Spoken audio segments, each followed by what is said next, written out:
Hello বন্ধুরা, তোমরা সবাই কেমন আছো? আমি তো খুব ভালো আছি।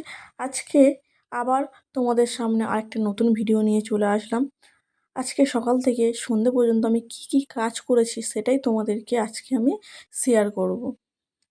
আর এটা যখন এই ভিডিওটা যখন আমি পোস্ট করব সেটা গতকাল হয়ে যাবে, আজকে আর হবে না।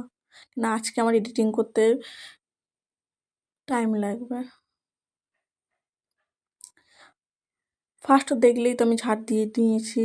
এদিকে বেসিনটাও পরিষ্কার করে নিলাম, ওদিকে জলও ভর্তি করে নিয়েছি বোতলে। এদিকে আবার কাপড়ও কাচতে আমি শুরু করে দিয়েছি।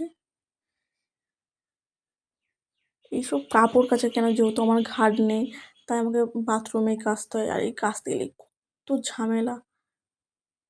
আর এদিকে সন্ধে হয়ে গেছে, আবার সন্ধে হয়ে যেতে আমার বর ডিম পোচ করছে। ওদিকে আমি বাপের বাড়িতে চলে গেছিলাম, ওখানে আমাদের খাওয়া দাওয়া ছিল। আবার এদিকে ও রাতের বেলা ওর পায়েতে তেল গরম করে দিচ্ছে, পায়ে একটা পেড়া ফুটেছে। ভিডিওটা কেমন লেগেছে সবাই কমেন্ট করে